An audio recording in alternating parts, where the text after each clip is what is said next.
வணக்கம். தமிழ் இலக்கியத்தின் பொற்காலம் என சித்தரிக்கப்படும் சங்க காலம் தமிழ் புலவர்கள் நிறைந்து வாழ்ந்த காலம். புலவர்கள் என்றால் புலமையுடையவர், அதாவது அறிவுடையவர்கள் என்று பொருள். அவர்கள் மன்னர்களையோ வள்ளல்களையோ புகழ்ந்து பாடி பரிசு பெறுவது மட்டுமல்லாமல் அறநெறியை விட்டு தவறும் போது அவர்களின் நல்வழித்த படித்தோம் முற்படுவார்கள். அக்காலத்தில் ஆண்பால் புலவர்களுக்கு சளைக்காமல் பெண்பால் புலவர்களும் இலக்கிய ஆளுமை மிக்கவர்களாக காணப்பட்டனர்.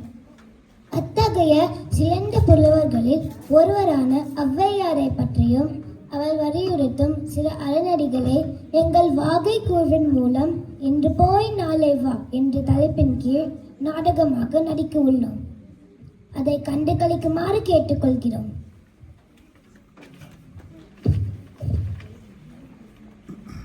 காட்சி 1. இடம் எசமானின் வீடு. கதாபாத்திரங்கள் எசமான் மற்றும் வேலையாட்கள் இருவர்.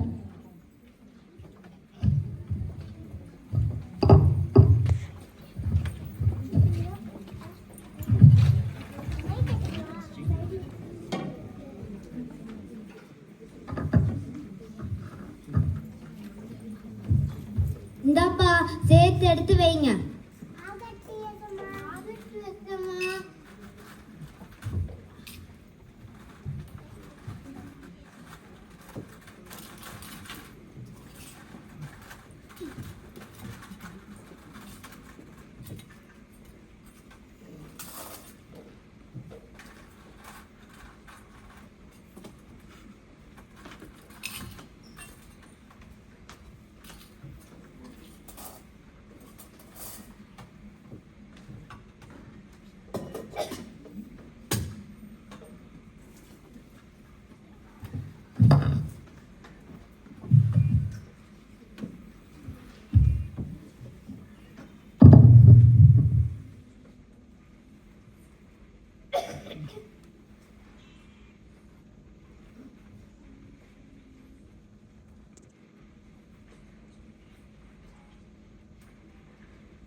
இங்கே நிலப்படி.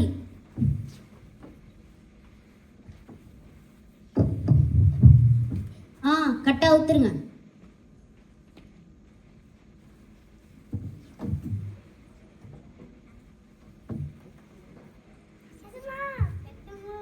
என்னப்பா?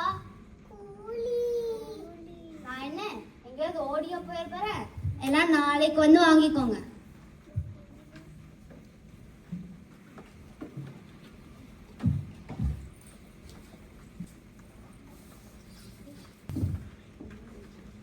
காட்சி 2. இடம் எசமானின் வீடு. கதாபாத்திரங்கள் எசமான், சர்க்கரை, புலவர் மற்றும் ஔவை. என்ன வாங்க போயிருந்த? வாங்கிட்டியா? வாங்குவேனா? நல்ல எண்ணெயான்னு கேட்டேன். அவ தண்ணி மாதிரி இருக்கும் சொன்னா. சரி, எதுக்கு அவங்க கிட்ட போய் வாங்கிட்டு நம்ம கிணத்துலேயே சொம்பத்துக்கலான்னு வந்துட்டேன். சரி, சாப்பிட்ட நேரம் ஆயிடுச்சு. வெளியே போய் யாரும் இல்லாத சமயம் பார்த்து விருந்துக்கு கூப்பிட்டுட்டு வா. யாரேனும் பசித்தவர்கள் பாரி பரதேசிகள் இருந்தால் சாப்பிட. என்ன புலவர் அவர்களா? நீங்க யாயா இப்போ வந்தீங்க? எசமாங்கிற நாளைக்கு தான் அவர் சொன்னார். இல்லை, இன்றைக்கு தான் வர சொன்னார். என்ன இன்றைக்கு? பொய் சில வாய்க்கு போஜனம் கிடைக்க தெரியும்ல. நெசமா சொல்லும். எங்க எசமா இன்னைக்கு வர சொன்னாரா நாளைக்கு வர சொன்னாரா? நாளைக்கு என்று தான் சொன்னார். அப்போ நாளைக்கு வாங்க. ஐயோ, நேற்றளவா அவர் அப்படி சொன்னார். எங்க எசமா நேத்து ஒன்று இன்னைக்கு ஒன்று கிடையாது. சொன்னதுதான். நாளைக்குனா நாளைக்கு தான். வெயிட் வரீங்களா?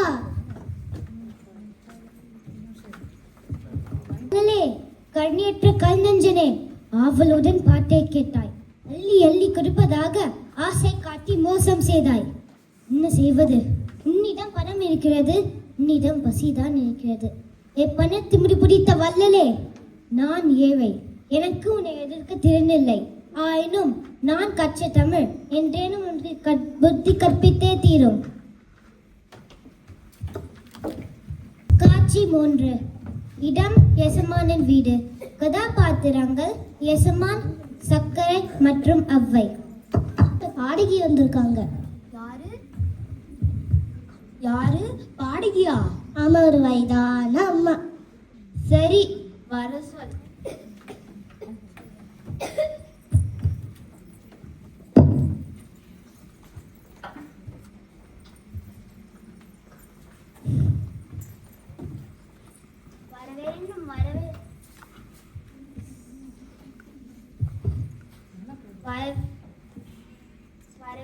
வர வேண்டும், அமர வேண்டும்.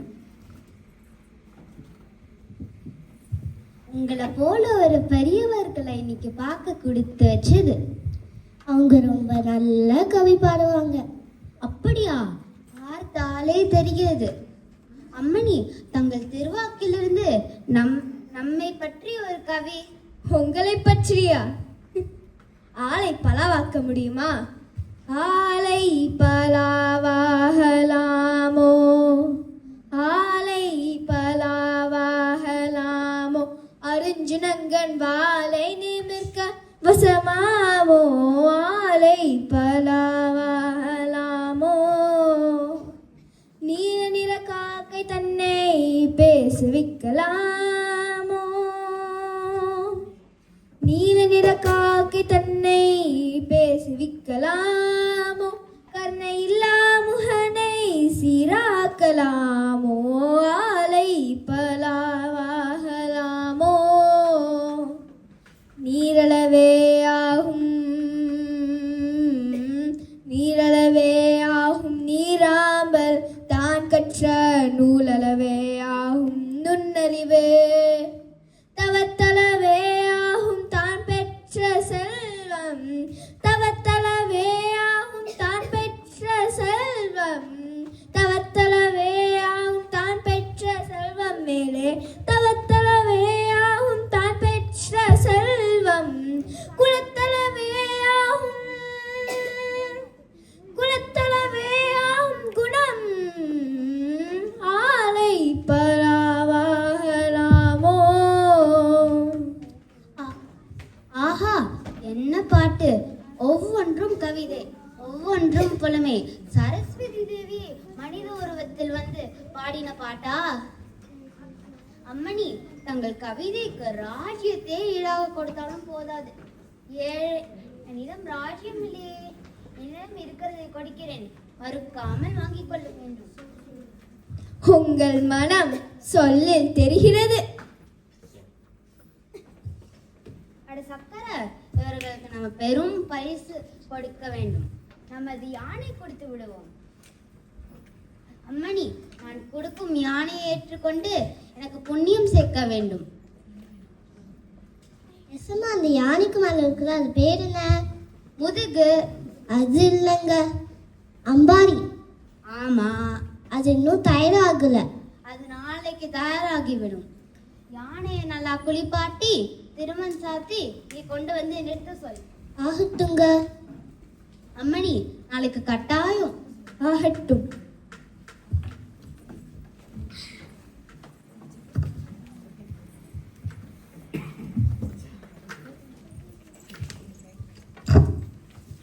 காட்சி 4. இடம் எசமானின் வீடு. கதாபாத்திரங்கள் அவ்வை, எசமான் மற்றும் சக்கரை.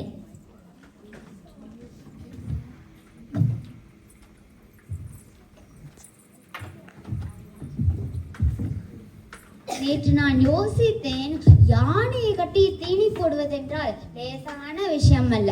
அதற்கு தங்களுக்கு உபயோகமான பரிசு குதிரை தான் என்று யோசித்தேன். என்ன, நாளைக்கு சிரமம் பார்க்காம வந்து குதிரையோ தந்தாங்க. பாவம், அந்த வயசான காலத்து ஏற முடியுமா இறங்க முடியுமா? நீ நல்ல புத்திசாலி, எசமானிக்கு ஏத்த வேலைக்காரன். அப்போ அதற்கு ஒரு வழி செய்யும்.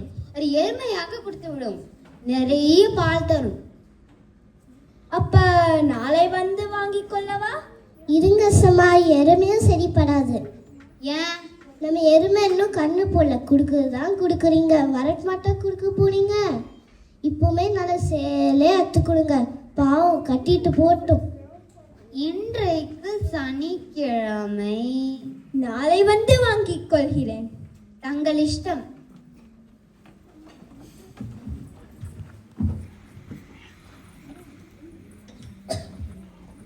காட்சி 5. இடம் எசமானின் வீடு.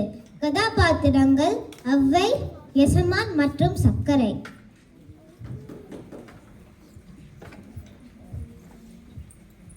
ஏண்டா சர்க்கரை, இன்னைக்கும் அங்க வந்துட்டா என்னடா பண்றது? அவங்க இனிமேல் வரமாட்டாங்க. இத்தனை தடவை சொல்லியும் அவங்க கேட்கலன்னா நாம என்ன செய்யுது? ஒரு வேளை வந்துட்டா?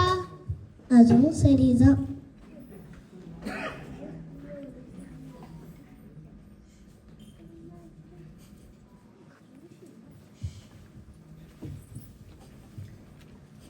வாங்கம்மா. நேற்றுலாம் எசமா நல்லா தான் இருந்தார். ராத்திரி பத்துலாம் உங்க பேச்சு தான். திடீர்னு வயிற்று வலி வந்துச்சு. ஏன், சௌக்கியம் தானே? துடியா துடிக்கிறாரு. வலிக்குதே, வயிறு வலிக்குதே. பாவம், நோய் அதிகமாக தான் இருக்கிறது போல. சரி, நான் வருகிறேன். பரிசு வாங்கலாம்? இல்லை, நான் வெகு தூரம் போக வேண்டும். சரிங்க, திருப்பி வரும்போது கட்டாயம் பரிசு வாங்கி கொள்ளுங்க. போயிட்டு வரீங்களா? வருகிறேன். வலிக்குதே, வயிறு வலிக்குதே. எசமா, நான் தான் அங்க போயிட்டாங்க. கிட்ட படிக்குமா? அவங்க சாமர்த்தியம் போயிட்டாங்க. சரி, நீ போய் பழம் எடுத்துட்டு வா.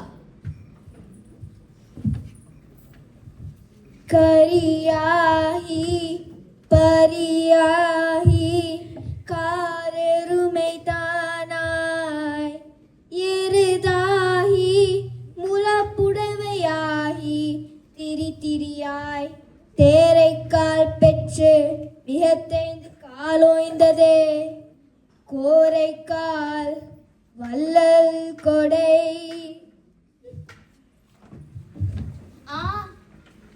வலிக்குதே, வயிறு வலிக்குதே. என்னங்க, அவங்க தான் போயிட்டாங்களே.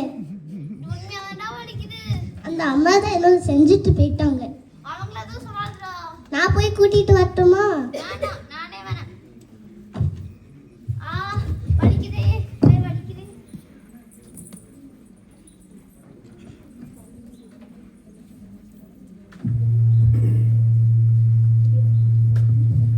காட்சி 6. இடம் வீதி. கதாபாத்திரங்கள் எசமான், சர்க்கரை, அவ்வை, புலவர் மற்றும் வேலையாட்கள் 2.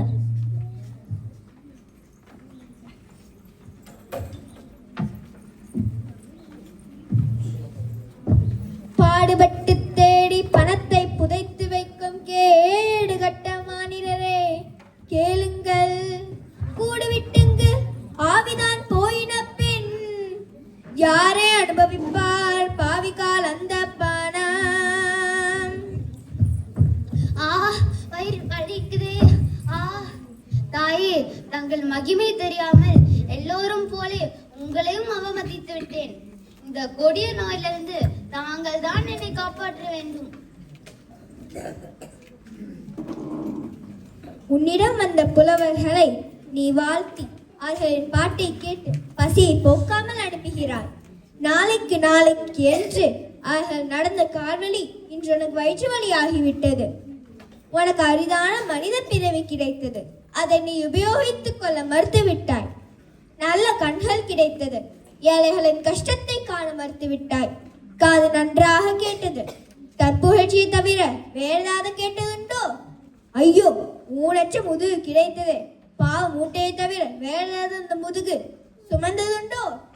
காலம் வரும்போது கண் மூடும்போது உற்றோர் உறவினர் கூடி அழும்போது இந்த வீடும் வாசலும் மாடும் மழையும் வந்து உன்னை காக்குமோ? நீ செய்யும் தர்மம் தானே உன்னை காக்கும்.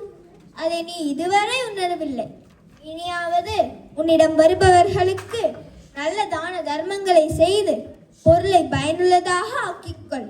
இனி அப்படியே செய்கிறேன் தாயே. இனி நாளை என்று சொல்லாதே.